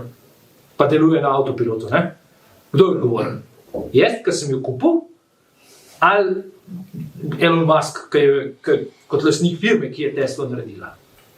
To se vozilo po nekem algoritmu. To je tako zelo plastično vprašanje odgovornosti. In danes sem vesel, jaz odgovoren. Sem jaz odgovoren, ker samo sedim noter v avtu, ki ga je nekdo drug naredil. Pa mogoče pa nisem jaz odgovoren. Jaz sedim v avtu, sem ga kupil, postavil libnarja, plačal sem vse predpise, vse sem naredil, ampak on sem odgovoren, že sem naredil. Ni zaupal sem mu. Tako da jaz mislim, da je to je tisto, kar bi moralo se na globalni ravni prebuditi. Se pa me pa močno skrbi in nisem prepričan, ker ta kapital, ki zadaj stoji, je izredno močen. Pa še nekaj. Ja, se pravičujem, samo hitra replika, ker vidimo iz družabnih omrežij tudi, kaj se zgodi s to neko regulativo, proti, sovražnemu govoru in tako naprej, ki je pa v bistvu projekcija že spet nekih ideologij, se pravi, kdo določa pravila, kaj je dovoljeno, kaj ni. Mi smo GDPR postavili, z njim zafrkavamo vse firme, male, ki so v Sloveniji, pa vključno z mojo univerzo, danes je bila ena debata, ki je bila tako off, obenem imaš pa, velike firme, ki vsake trenutku ve, kje sem jaz, zato da pač mi pomaga, pač kako prideti, od točke A do točke B, tako da se bom eni gneči izognil, ker pa se na GDPR požvižga, tako da... Tukaj, ko govorimo, večkrat smo že omenili, da je umetna inteligenca orodje, pa da je vprašanje odgovornosti, da mora zmeriti človek stati v zadnji za temi odločitvami. Pa se to sliši tako lepo, mogoče se splača razložiti, zakaj je to težko vprašanje. Umetna inteligenca in orodja, ki jih razvijamo, bodo, vsaj tako se zdi, da bodo velika kompetitivna prednost. Kdor jih uporablja, bolj kot jih uporablja, večjo kompetitivno prednost ima. In tukaj se mi zdi, da se absolutno lahko pridemo do situacije, da bom povedal konkreten primer. Recimo, da vi uporabljate umetno inteligenco za vodenje nekih portfeljev finančnih. In rečete, ampak ne smete kar zaupati umetni inteligenci, ljudje morajo to nadzirati. In ustanovite ekipo, ki to nadzira. In ta ekipa to nadzira prvih 6 mesecev, pa 1 leto. Umetna inteligenca se vsakih 6 mesecev izboljša. In vsakič naslednjič je boljša. In čez 2 leti oni sploh več ne razumejo, kaj ta umetna inteligenca dela. Edino, kar so ugotovili, je, da vsakič, ko jo sklopijo, grejo stvari na slabše. To so se pa naučili. In kaj nam taka situacija prinese? Jaz mislim, da to niso samo možni, ampak so verjetni scenariji, ker bomo prišli do velikih sistemov, ki jih upravljajo računalniška orodja, ki jih ljudje več ne razumemo. To je pravzaprav tudi ena izmed intrig tega, kako matematika, ko ste me vprašali, zakaj matematike to zanima. Obstaja nekaj, kar se imenuje one mind barrier. Koliko znanja in koliko stvari lahko en človek absorbira in sintetizira in obvlada. V matematiki je to izrazita omejitev. Namreč zaenkrat je še zmeraj tako, da so vsi matematični rezultati takšni, da obstaja človek ali pa vsaj zelo majhna skupina ljudi, ki razumejo, kaj se dogaja. Pa očitno je, da so možne so tehnologije, možno je znanje, kjer noben človek ne razume, kaj se dogaja. To se je že zgodilo. Noben človek ne pozna celotne biologije, naprimer. Pa vsem funkcioniramo. Da se bo to samo spet eksponiralo z uporabo teh orodij, samo da bodo ljudje izključeni iz tega. To so tudi vprašanja, o katerih moramo razmišljati, ker mislim, da to ni tako zelo daljna prihodnost in imamo zelo malo časa, da se zmenimo, kaj bi radi. Ker bo to kompetitivna prednost, kdor bo to uporabljal, bo imel neznansko prednost in bo čist navadna evolucija poskrbela za to, kaj se bo zgodilo. Pa še na področju politike. To, kar se je zgodilo s Trumpom, pa z Oxford Analytico, torej z manipulacijo prek Facebooka. To je bil tak mehko uvod, mehko opozorilo. Ampak problem je bil pa v tem, ko so pa to pač v senatu, pa kongresu ameriškem, pač so imeli zaslišanja, recimo Zuckerbergovo, ne vem, če ste to gledali, je bilo pa tam očitno, da sicer so bili pač recimo senatorji dobro pripravljeni, da so imeli ekipe, ampak čim je pa, ne vem, če ste gledali, Zuckerbergova obramba je bila pa ta, da je on na vprašanje zastavil kontra vprašanje, na katerega je pa senator zmrznil. To je pa zato, ker ni imel pojma o tehnologiji, ki je zadaj, ni vedel nič o umetni inteligenci, tako da zdaj kar naenkrat reči, to mora pa regulirati politika, je problem, ker politika je tudi tista, ki nič ne ve, ki te tehnologije ne pozna. Nas je, kar naenkrat se nam je zgodilo, da napredek tehnologije je bil tako hiter, da pravzaprav večina ljudi sploh ne ve, zakaj gre. In zato se mi zdi, recimo za Slovenijo, bi bilo ful dobro, tudi stališča rasti produktivnosti in pač demokracije in vsega, da mi od teh vsebinah, ki so zdaj pač tako akutno prišle na videlo, pač nekaj povemo v šolah. Mislim, če kaj lahko naredimo, v Sloveniji, mi smo silno majhna država, ampak če kaj lahko naredimo, smo pa lahko prvi v Evropi, ki bomo imeli recimo, ki bomo pač znanja, matematična znanja ali pa tudi čisto znanja, intuitivna umetna inteligenci na nek način podali mladim generacijam in pol upali, da se bo pač nekaj zgodilo, ker prav dosti več ne moramo narediti kot to, ne moramo konkurirati nikomor, ki ima pač, govorite o milijardah evrov. Zdaj je to nepredstavljivo, jaz se razmišljam vedno o 100-120 evrov, to je nekje, mogoče par tisoč, ker pa slišam milijardo, pa sploh ne vem, kaj je to. Enkrat v življenju si mogo razmišljati o tem, koliko stanovanje stane, ali kako ne. Ja, pa ti se je parkrat to, koliko imamo v žepu, več pa ne. To je pomembno, kar je profesor Bauer rekel, recimo, zadeva se mesečno spreminja, tako hitro, da... Ne, zadeva se spreminja lahko milisekundno, sej sistemi, ki tržijo, umetna inteligenca, ki trži danes, se sprot uči, jo morajo pač zraven bolj, zato da je hitrost pač odločitev čim krajša, tam človeka sploh ni več. To je že dolg časa, to veste. Na Wall Streetu najamejo umaro za zelo velike denarje, da je računalnik tam blizu, zato ker je hitrost komunikacije omejena s svetlobno hitrostjo. To ni hec, to je dejstvo na finančnih borzah. To je že dolg časa, pred umetno inteligenco. Postavijo center na sredino Pacifika. Zakaj? Zato, da je pot do azijskih in ameriških borz čim krajša zaradi omejitve v svetlobni hitrosti. To ni hec, to je res, to vse tako deluje že dolgo časa. Tam je ljudje bolj mar tam vmes. Tam je ni nobenega, tako kot daš človeka, vmes firma propade, ker prepočasi začne delati. Kaj ste pa ekonomisti delali? Ne, to je že dolgo časa znamo. Ekonomisti najamejo programerje, so najeli programerje, ki so razvili algoritme. Ampak se je zgodilo potem, da je podjetje LGMT, ki je zaposlovalo najbolj inteligentno podjetje, z največ doktorjev znanosti so imeli, pa 2 Nobelovca sta bila v njem, ampak je bankrotiralo. Kaj so imeli, napako v kodi?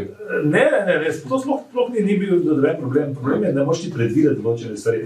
Oni so dobri v teh milisekundah, da trgujejo na podlagi razlik v cenah, borzne cene in tako naprej. Ne moreš pa trendno predvideti naprej. Nekoga še rado zraven, ki ve, kaj se dogaja. Točno to je. Ampak koliko časa še potrebujemo nekoga, ki ve, kaj se dogaja? Lahko vidiš nekaj, kar je neznanega. Meni se zdi, da to so vse seveda zelo realni scenariji, da pač umetna inteligenca, za katero še vedno tudi moji kolegi recimo na fakulteti ves čas trdijo, sej stroj ne bo nikoli presegel človeka v XY. Jaz mislim, da ne samo, da bo, ampak da govorimo že zdaj na nek način o sposobnostih, ki so superhuman, se pravi nekako večje od človeških. Zdaj pa prej ste vprašala oziroma nekako mimo grede omenila, kaj pa, ko se ljudje začnejo pogovarjati s temi tehnologijami in jih personalizirajo. Tudi to se mi zdi zelo realna možnost.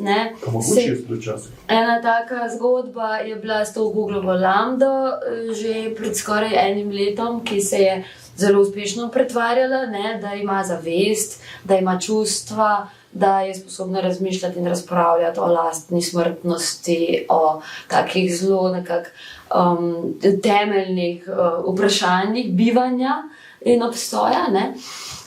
Tako da to je pa seveda potem neka druga stvar, ker ko bomo imeli pa recimo neka virtualna bitja ali pa virtualne misleče stroje, ki bodo tudi čuteči oziroma imeli neko samo zaznavanje, kakšne so potem etične vprašanja v zvezi s tem, ne? Ali morajo potem tudi dobiti neke lastne pravice, ali imajo skratka nek moralni status in tako naprej. Tako da to je pa no can of words. Da zdaj, tako kot smo v tej sobi, samo da imam jaz očala, pa da ste vi vsak svojo instanco ChatGPT-ja, ki zna ne samo pač sumiš, da smo instanco. Tako, ja. Ampak tudi vizualno, pa ne potrebuješ nobene. Pa ne potrebuješ čelade. Ja, mogoče sem pa elektrov tega ali tako, ne. Jaz se tega bojim, trenutna ovira edina, je, če 10 centov stane moje vprašanje, če GPT-jo je tole zdaj predrago. Predrago, ja. Ampak zdaj, ne. Ja. Čisto energetsko. Nekaj se mi zdi, da to, kar ste prej govorili, s kakšno naglico gre vse to skupaj naprej ta razvoj. Pa omeniti, da recimo na področju biotehnologije je pa umetna inteligenca kar nekaj naredila. Profesor Almik, midva sva se že pred časom pogovarjala o tem, kako je AlphaFold uspel zaznati oziroma odkriti, kako se ta protein oblikuje v 3D obliki, kar je seveda za nas, za zdravje, mislim, zelo pomembno. Znanstveniki so iskali to 50 let, niso prišli blizu. Danes je pa to v prosti porabi, odprto. Tako, jaz tako, veliko smo že omenjali v tej smeri in absolutno, umetna inteligenca ima svoje priložnosti in biotehnologija oziroma te biološke, medicinske znanosti, farmacevtske znanosti to že široko uporabljajo. AlphaFold je bil tak primer algoritma, ki je rešil problem oblikovanja nekih kompleksnih velikih molekul, ki na koncu so v ozadju delovanja tipično vsega živega. In sicer iz nekega, dokaj po eni strani je zaobšel, v smislu, da se razumemo, kako v principu ne bi to naredili. Smo tukaj pridemo te besede one mind barrier, ki je Andrej omenil. Skratka, če bi uporabljali računalnike, da nas peljejo, računalniško podporo, da nas pelje v reševanje recimo oblike neke velike molekule, ki je pač važna zaradi medicinskih, farmacevtskih in takih razlogov, zato bi to hotel človek narediti, če bi uporabljali, enostavno tega ne zmorejo. Nimam dosti močnih računalnikov, da bi to zmogli, in potem so te koncepti umetne inteligence lahko to zaobidejo, oziroma so velikanska bližnjica za to. Tako da tukaj so priložnosti, čisto konkretne, kjer te lahko umetna inteligenca res porine naprej, do novih odkritij. In to je ena pot kot bližnjica. Zanimivo je pa tudi to, da veliko narosloje oziroma našega razumevanja delovanja narave, naravnih zakonov, prej smo se pogovarjali o novem zakonu in podobnih stvarih, na koncu si jih ubesedimo oziroma opredelimo z nekim matematičnim zapisom, rečemo matematično formulo. Vsi smo šli skozi take in drugačne formule. In kaj ti pa tudi koncepti, recimo prej ste omenjali nevronske mreže ali pa umetna inteligenca v širšem omogoča je, da ne rabiš tega nekega naravnega pravila zapisati kot neko strogo pravilo, kot neko formulo, če želite, ampak živi to kot neke množica nekih uteži v nekem matematičnem algoritmu. Zato, ker mogoče ta formula tako kompleksna, mogoče sploh ne obstaja, mogoče sploh ne obstaja, da jo človek danes ne zna odkriti, vsaj danes mislimo, da je mogoče pravno, da je prekompleksna, mogoče nekoče bodo našli, ampak te algoritmi umetne inteligence ti omogočajo, da to kompleksnost povezave, to kompleksnost opisa nekega naravnega procesa prevedeš v neke uteži de facto, v neke uteži v nekem algoritmu. In to so dejansko priložnosti, ki se široko uporabljajo v različnih konceptih. Tukaj se močno teče, tako da to so recimo tisti pozitivni aspekti uporabe umetne inteligence.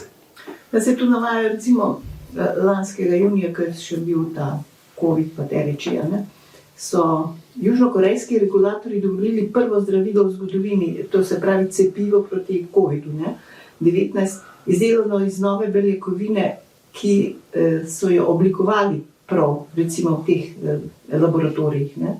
Se pravi, živi ljudje, seveda s pomočjo umetne inteligence. Tisto cepivo temelji na sferičnem proteinskem nanodelcu, ki so ga ustvarili seveda pred skoraj desetletjem z delovno intenzivnim postopkom poskusov in zmot. To seveda je vaš posel. No in zdaj, zahvaljujoč temu velikemu napredku umetne inteligence, pa je ekipa biokemikov z Univerze v Washingtonu oblikuje takšne molekule kar v nekaj sekundah namesto prej v mesecih. Se pravi, tak pozitiven izplen teh problemov, to, kar ste vi zdaj govorili. Jaz tukaj, v teh izjavah, seveda sem bila še tudi globoko v te stvari vplet, sploh farmacevtska industrija želi razvijati in tudi družba od nje zahtevajo, zdaj COVID pandemija je bil izrazit primer tega, želi hitro odzivanje oziroma sposobnost recimo hitrega razvoja zdravil. In tukaj seveda so računalniki lahko res spet tista izredna bližnica, ki te stvari lahko pospešijo. In tako da obstaja velik trend in tudi pritisk, konkretno na to Evropsko agencijo, ki dovoljuje uporabo zdravil, pa tudi predvidevam popolnoma enako ameriško, da bi enostavno odobrila uporabo zdravil na osnovi čisto sintetično, se pravi in siliko, oziroma zračunanih podatkov oziroma nekih teh preverb varnosti zdravila. Ker vsako zdravilo, ko ga mi dobimo, se ga rigorozno... A brez kliničnega testiranja? Tako je, mogoče na različnih nivojih.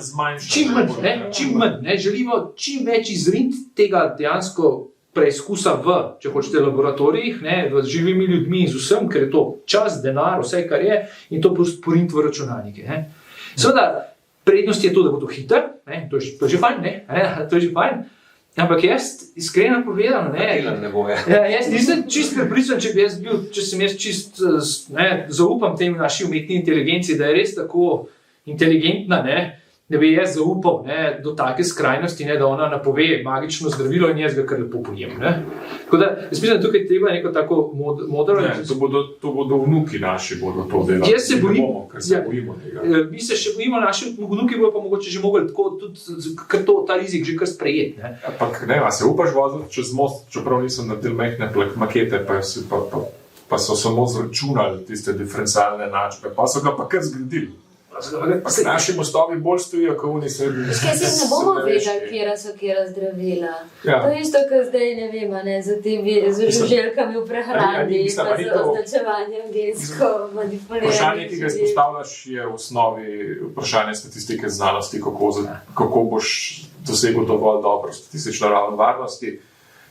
Težava je, ker se tepe z družbenimi pritiski. In tukaj, kakšni te pospeški, jaz razumem ta trend. Jaz mislim, da trend je smiseln, ga razumem. Se strinjam, če mi rečeš vnuki, pa se že malo boš počutam. Ampak danes, pa ne da to na njih prelagam odgovornost. Ampak danes, kot veš, kakšne so nedoločenosti oziroma že samih merskih metod, ki niso do konca še razčiščene na nivoju newtonskih enačb, kako most stoji. Že na nivoju meritev tega ne veš. In potem to nadalje potenciraš za čisto preprosto in prepleskaš v jezik umetne inteligence. Jaz mislim, da še nismo tam. Ampak to je samo zato, ker mi gradimo modele. Pač v osnovi vse, kar delamo, vse, kar danes dela umetna inteligenca, pa strano še so modeli.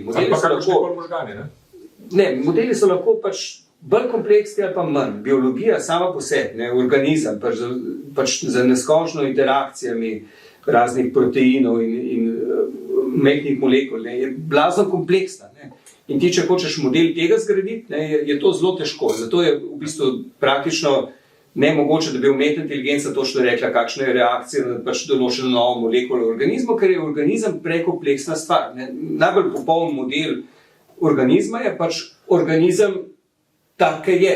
Ampak to ne moramo ustvariti, ker bi moral sintetizirati celotnega človeka, to še ne obstaja. To bodo prav.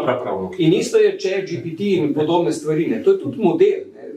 ta model je pač relativno kompleksen, ne, ga ne znamo razložiti, ne, ampak dobro tvori stavke in to je to. Ne. So pa tudi enostavnejši modeli.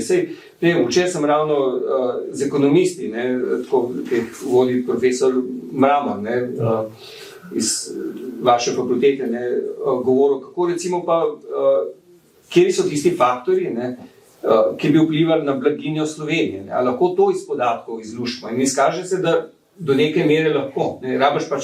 Rabiš vse žive domenska znanja zraven, ne. Ampak tudi strojno učenje pač temu koristi. Ne. Pred 1 uro sem se pogovarjal z arhivom Slovenije, kako bi oni pač strojno učenje uporabljali, ne. So tudi uporabe tam. Ne. Mi po eni strani gledamo ChatGPT pa vse, kar lahko naredi, ne. Ampak uporabe te tehnologije, ne, so pri takih manjših zadevah zelo zanimive. Arhiv Slovenije, ne, določenje politik Slovenije s tem, s čemer se pač ukvarja observatorij, ki ga vodi Mramor, ne. A lahko na osnovi podatkov mi približno povemo, kam bi pravzaprav radi šli. Ne. Ti vidim, da si skeptičen, ne. Ampak mene pa sam zanima, ne. Tako je zanimivo. Skratka, ne rabimo pač, ne, po eni strani vidimo pač sintetična bitja, ne sintetična bitja, ampak bitja v enem virtualnem prostoru, s katerim bo komuniciral, po drugi strani pa pravzaprav lahko rešimo mnoge probleme, ki so tukaj pri nas, domači, ki jih pač, ne, tako da umetna inteligenca pa strojno učenje je ena taka tehnologija, je orodje, ne, problem je pač ta, da je do te mere lahko kompleksno, da ga nihče ne razume, ne, in bi bilo dobro, jaz vedno vračam, ne, najbrž imam pač ta problem, ker sem tudi učitelj, ne, da pač je dobro, da če ljudje pač te tehnologije poznamo, ne, tako, že pri atomski bombi je bilo, a veš, ti imaš povsod pri fiziki, da te učijo pravzaprav, kaj je podlaga tega, tako da atomsko bombo ljudje razumejo in razumejo, zakaj je pač nevarna, ne, in razumejo tudi, zakaj je koristna, ne. Pri umetni inteligenci se pa to še ni zgodilo. Ja, ampak podobno pri atomski bombi, ne, se pravi, kot ti razlagaš, to moraš razlagati tudi humanistične sociološke vidike in tako naprej. To je ključno, da v bistvu dobimo uravnotežen. Kaj je Elon Musk svoje otroke poslal, da študirajo bolj komunizem in tako naprej, ne pa recimo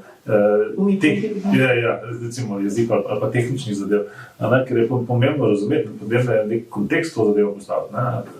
To je ključno. Ja, je pa zanimivo, ne? Mislim, da je DeepMind tudi usposobil to umetno inteligenco za nadzor jedrske fuzije, da naučil je ta algoritem, da okrepi nadzor ognjene plazme v jedrskem tem reaktorju Tokamaku. Ne? Tu si obetajo okoljevarstveniki ali pa, ne vem, inženirja, ne? Velike premike. Ker to do zdaj, koliko vemo, ne, še ni uspelo. Je malo nevarno ta uporaba umetne inteligence, ne, ker to ni inteligenca. Pač tam je iz enih meritev, ne, gre za čisto optimizacijo. To je pač, mislim, umetna inteligenca kot izraz je precej zlorabljen. Tako, umetna inteligenca bo fuzijo nadzirala, se sliši tako scary. Mislim, to ne, prosim, ne, ampak v bistvu gre sam za matematičen postopek, ne, ki regulira, ne, določene aktivatorje, ki so tam, ne, najbrž magnetno polje, ne, tako čeprav razumem, ne, ki ga moraš regulirati stalno, ne more biti človek z joysticki tam, zato ker pač je prepočasen. Ne, in zadnji so čisto matematični postopki. Najbrž je pa zdaj fancy reči temu umetna inteligenca, ki se bolj sliši, pa bolj prodaja v medijih. Gre pa, ne, Andrej bo pač tudi vedel, čisto za enostavne optimizacijske postopke, ki so se uporabljali za to, da se pač en model zgradi, ker je pač najbolj malo bolj kompleksen, kot pač sam ene par enačb, ki se jih zapiše. No, ampak jaz bi se vrnila k temu, no, da je, kar je bilo danes že velikokrat rečeno, da je nujno o tem pač izobraževati, že pač ne, recimo, ajde ne od vrtca, ne, zanj če bila debata, ta digitalizacija v vrtcih, pa da je to morda prezgodaj, glede na to, da so otroci že ne, potem prostank življenja prilepljeni na mobilne telefone.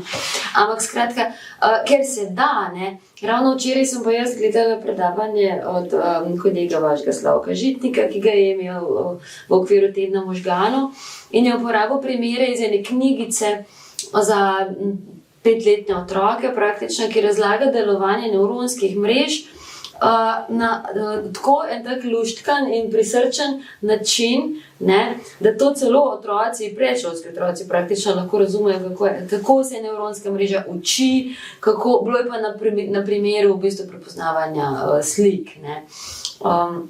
Tako da, ker ne vem, kar jaz opažam v okolju, ki je pretežno recimo humanistično ali pa kjer so v glavnem bolj nekako netehnični ali pa nenaravoslovni, moji kolegi. Tle je zelo veliko ene zadržanosti in potem na ta način, česar ne vidim, tisto ne obstaja, v smislu, da se pravzaprav zelo malo pogovarjamo o tem, kako bodo te tehnologije vplivali konkretno, ne vem, na jezikovne ali pa neke humanistične poklice. Pa tudi, tako kot ste prej uvodoma že sama rekla, da univerza izredno malo počne. Univerza sicer zdaj je neko skupino oblikovala, ki naj bi se pogovarjala o tem, kako umetno inteligenco nekako, kako z njo ravnati in kako jo upeljati v izobraževanje. No, pa se je pač tukaj res veliko prepočasi stvari dogajajo. Tako da jaz mislim, da je nujno izobraževati ne samo v tej hiši, v kateri smo zdaj, ampak na vseh stopnjah in v vseh sferah. Ko se bere po svetu, univerze so zdaj, ko je ChatGPT ven prišel, so začele aktivno spreminjati kurikule marsikaterih predmetov, če ne študijskih programov po celem svetu. Če je recimo zahtevan esej kot rezultat nekega študijskega predmeta, da napiše študent esej o neki izbrani temi, danes se vsi študentje lahko zelo preprosto poslužijo zdaj ChatGPT-ja, tipajo in dobimo tu zgenerira tekste, ki najbrž niso bleščeči. Mogoče niso za oceno 10, bi mi temu rekli, ampak 7 ali pa 8 pa so. Ja? In dejansko so začeli spreminjati kurikule in sam študijski proces na osnovi pojava tega orodja. To se po svetu dogaja. Treba je povedati, da tukaj ne gre za to, da se borimo proti ChatGPT-ju. Vprašanje je, kako bomo te nove tehnologije sprejeli v učne procese, ne kako jih bomo izločili iz učnih procesov, ker izločiti iz učnih procesov je Don Kihotovska bitka, smo jo že izgubili. To nima smisla. Vprašanje je, kako ta nova orodja inkorporirati. Je pa ena nevarnost. Mi o učnih procesih govorimo, ampak v nedeljo recimo sem bral en članek na MMC-ju, ki je rekel, v Guardianu piše, tako se je začel članek, pa je bil pa pravzaprav povzetek iz članka v Guardianu, pa sem pa tisti članek vzel, pa sem ga dal v chatu, pa sem rekel, prosim, da mi napiš, ampak naj bo sam 5 odstavkov. In je pač tisti članek iz Guardiana skrajšal, pa sem pa še, mislim, da sem šel v DeepL, ki je malo boljši za prevod, pa sem ga pa prevedel, pa sem pa sprintal oba članka. To je tak, ki je bil v MMC-ju objavljen, pa tak, ki se ga jaz kreiral, sicer ročno, v 5 minutah, lahko bi napisal v Pythonu skripto, ki bi to naredila, pa bi bilo pol to v sekundi. In sem ga pol dal par ljudem za prebrati, pač 2 članka v isti temi, šlo se v enem Trumpovem norem nastopu nekjo. In v bistvu ne veš, pač kjer je boljši. Je to ena nevarnost, ne toliko v učnem procesu, ampak recimo, vzameš 24 ur, jaz mislim, da tam so nori, da še kogarkoli sploh plačujejo, zato ker lahko en programer na tem faksu za 1000 evrov izprogramira to, da jim bo vse novice dnevne objavljali boljše, ki so zdaj, ali pa mogoče ravno toliko za nič, ne me tekst. Skratka, problem je te evolucije, ki se bo zdaj zgodila, če ti pravzaprav nevarno. Kar naenkrat boš imel generirane vsebine, ki ne bojo več človeške in bojo sam pravzaprav reproducirali nekaj, kar bo nekdo. Mene recimo skrbi za novinarstvo, da bo pač zaradi tega, da bo enostavno propadlo, da se ne bo splačal več delati, da bomo pravzaprav mi sam še brali ene generirane vsebine, tam bo, ne vem, podpisan CL ali ne vem kdo, CČ, sploh ne bomo vedeli, je to novinar, ali bo to, mislim, v bistvu stopamo v eno ero, ki jo, ne to Mene za izobraževanje ne skrbi, če mi dajemo naloge, ki jih pač zna chat dobro narediti, pomeni, da napačne naloge zdaj dajemo, da moramo pač nekaj razgraditi. To bo enostavno rešljivo. Kaj se bo pa zgodilo za družbo, kjer ne bojo pač, kar naenkrat zdaj chat se nauči iz tega, kar je, pomislite, da boti generirajo vse, kar gledamo mi na internetu. Da ni več piscev tega, da ni več blogerjev, ampak je v bistvu vse generirano. To je pa ogromen problem. In to je pa taka polucija, ki se nam zna zgoditi v naslednjih letih, na katero sploh nismo prebrali. Gre za onesnaženje komunikacijskega prostora. Težava je v tem, da nekateri imajo interes, da se to zgodi.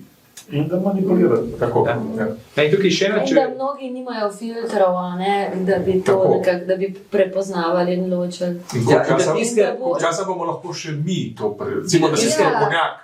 Lahko si strokovnjak na tem področju, pa ni nujno, da znaš razločiti. In da tiste generira, da ima gumb, ki reče, zdaj bom pa malo v desno šel, ali pa malo v levo.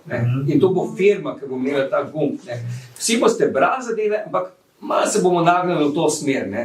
To, kar Izrael zdaj počne, ki proba pač parlament preglasovati sodišče, to je pravzaprav dobro. Nekdo bo gumb zavrtel. In boš bral novice, ki bojo rahlo šle v uno smer, dovolj, da nagneš voljo volivcev, da bo tistih 55% šlo v tisto smer, ne pa v drugo. In meni je zanimivo tukaj še namreč princip pozitivne povratne znamke. Prej si omenjal jedrsko eksplozijo. Ko se jedrska eksplozija začne, da začne se z enim nevtronom, pa ta nevtron naredi več nevtronov, pa nevtron naredijo več nevtronov, skratka, zgodi se verižne reakcije in vse skupaj poči. In zdaj, ko ti tvoj ChatGPT generira nek tekst, kjer ima ta tvoj gumb, točno ta gumb tam obstaja, kjer lahko nastaviš, da 80% je fajn, je prav, v njih 20% bo pa malo tako bolj levo. Postavil bo ta tekst ne bo čist bel, pa črn, pa bo malo siv. Koliko pa je siv, pa nekdo gumb. Zdaj bom generiral tekst in ta tekst generira tako. In ga lahko generira jih veliko. Ampak zdaj, kaj se zgodi? Ta tekst, ki ga bo generiral, bo postal nov tekst, katerem se bo ChatGPT začel učiti. To ne bo kar... To se pa že zdaj dogaja na področju strojnega prevajanja, To se že zdaj dogaja. Je pa hecno, ker je bila nekako, na našem področju je ta neka skrb ali pa ta strah, ta zaskrbljenost že kar nekaj časa obstaja. Predvsem v smislu, to bo pa zdaj blazno osiromašil jezika, zato ker pač ti jezikovni modeli v bistvu ponujajo statistično najverjetnejšo ustreznico in bo to zagotovo pač to bogatost jezika osiromašil. Zanimivo, kaže se, da niti ne. Vsaj kar se tiče teh nevronskih prevajalnikov, oni pravzaprav tendirajo k še večji variabilnosti, kot jo uporablja človeški pisec, kar je tudi problem pri prevajanju, ker so nedosledno rabljeni termini, pa poimenovanja pa tako naprej. Pa predvsem zaradi tega, ker gre pri večini strojnih prevajalnikov procesiranje še vedno na ravni posamezne povedi. In je v tem smislu ta neka leksikalna variabilnost zelo višja kot pri ljudeh, ampak seveda vseeno pa nek vpliv je, v smislu normalizacije. Ampak ne vem, pač na mojem področju je to zanimivo, da se že človeški prevod je običajno neka normalizacija izvirnega besedila, se pravi, je tudi v tem koraku, da neke spremembe in premika pride. Jaz mislim, da se bomo morali absolutno s tem spopasti in imam tle tako romantično predstavo, da kljub temu, da bodo obstajali neki virtualni agenti, roboti in tako naprej, ki bodo perfektno simulirali človeška čustva in imeli najbolj zanimive možne pogovore, bodo sposobni imeti, da bomo nekateri romantiki v bistvu še vedno preferirali pač stik s človekom, če bomo to sposobni prepoznati. Tle pa mislim tako na eno tako primerjavo, z športnim plezanjem. Športno plezanje se je začelo, pred 50 leti ali pa še več, v glavnem na nekih naravnih skalah, potem so se pa počasi začele umetne stene pojavljati. In zdaj je tako, da je umetnih sten v bistvu vse več. Imaš tudi že plezalce, ki v glavnem plezajo na umetnih stenah in na naravno steno praktično nikoli več ne grejo. Na umetni steni ti lahko poustvariš tako rekoč vse gibe, do največje težavnosti, tudi stopnjuješ težavnost. Zdaj se recimo vsa tekmovanja dogajajo samo še na umetnih stenah, ne več na naravnih, ne? Ampak feeling, to prav, nek občutek je pa v naravni steni. Ne? Tako da, ne vem, mogoče nekaj časa, pri naših vnukih ne več. Ja, sama veste, jaz mislim, da recimo glede na to, ker ste rekli, da gre stvar tako hitro naprej, ne? Šola pa je taka, kakršna je, se pravi generacija, ne? Pa prihajajo brez neke kritične miselnosti, neke distance do tega. Me zanima, a je potem rešitev, ne vem, interiorizirati skepso pri vsaki stvari. A je to rešitev, recimo, da ne bomo do tega prišli, to, kar ste vi rekli, profesor Zupan, pa profesor Bauer je zelo lepo povedal, da mislim, kaj se utegne zgoditi. Skepso rešiš na ta način, da malo bolj zadeve poznaš. Sam ne me narobe razumeti, jaz nisem mislil, da je treba v vrtce pa šole, zdaj dati vse vsebine okoli, tako nevronskih mrež in podobno. Jaz mislim, da predvsem, če bi jaz bil tisti, ki bi lahko vplival na spremembo šole, bi rekel, pejte več v naravo, več, ne vem, smučite, jadrite, hodite okoli, plezite po stenah. Jaz bi teh vsebin več dal, koliko jih je. Zdaj pa manj predmetov bi dal. Mislim, tako pišem. To bi naredil. Zato, ker se moramo vprašati, kaj hočemo. Tako da bi sam rekel, so pa recimo to, kar smo rekli, poznavanje v bistvu teh tehnologij ne pomeni, da damo diferencialne enačbe, pa ne vem, gradientne sestopke, osnova zdaj za osnovno metodo za gradnjo nevronskih mrež, da damo to v vrtce, ker to čist brez veze, ne rabiš. Ampak lahko pa v vrtcu to že je, vsak, ki se dal po to bogano pele. Ja, tako, lahko pa intuitivno razumevanje teh konceptov damo noter. Mislim, da moramo spremeniti način poučevanja, manj faktov, ki jih mulci tako danes ne rabijo, ki jih dobijo, kadar jih hočejo. Skratka, meni je bilo super, da naredimo tako šolstvo, tako, kot je bilo takrat, ko sem jaz bil, ko je bilo čisto vse, ko sem imel kje oceno, cel popoldne sem nabil žogo, pa laufal sem okoli, pa me pa mama poklicala ob 8, naj vendar že domov pridem. Jaz mislim, da tako enkrat v tej smeri bi bilo dobro razmišljati, manj v umetnostih, mislim, manj v virtualnih svetovih, pa več o tem, kakšno interakcijo imamo v svetu. In če bomo to naredili, bojo ljudje tudi najbolj bolj moralni, bojo razumeli, da ene vsebine, ki jim generira ena umetnost, tvorba, niso ta prave, bojo mogoče svet čutili na en drugačen, lahko rečete bolj zelen način, ali pa kakorkoli. Mislim, da nam ta razmislek manjka. Ja, tudi personifikacija z umetno inteligenco najbrž ne bo potem zajela takih dimenzij, kot jih zdaj. A še kdo, kaj ima? Podabi samo k temu, kar je povedal kolega Blaž. To se zdaj pokazalo v času COVID-a, ko so bili mladi zaprti noter in so bili predvsem na teh socialnih omrežjih, ker so tudi tako generirali in tako naprej. Koliko se je zdaj čudje, kako se je povečala v bistvu deviantnost pri njih, bolezni, deviantnost, samomorilnost, motnje hranjenja in tako naprej, ker v bistvu komunicirajo z nekako umetno generiranimi vsebinami oziroma nekimi ne več živimi ljudmi, praktično. In v bistvu neki novi vzorci se oblikujejo. Če drugačna kultura, tako da bi se treba mlade spetati tja nazaj, ko so mi bili, njih je treba dati stran od tega, pa jim pokazati nevarnosti tega. To je ključno. Jaz mislim, da vidim, da odnos do umetne inteligence mora biti neko, bi uporabil besedo partnerstvo, kjer se zavedaš mnogih priložnostih in odličnih opcij, ki ti jih omogoča, hkrati pa si do tega stalno kritičen. In to je nek odnos, ki bi ga mogli vzgojiti si, ne da je umetna inteligenca odgovor za našo prihodnost in vse skupaj, ampak da se zavedamo njenih pozitivnih stvari, ki nam jih omogoča in nam jih bo omogočala, hkrati pa se zavedamo njenih omejitev in njenih negativnih stvari. In to stalno prav ravnovesje med eno in drugo strano je tisto, kar bi jaz videl, kam moramo težiti z to našo prihodnostjo in to samo razumevanjem umetne inteligence na nivoju družbe. Profesor Bauer, imate vi še kakšno mnenje?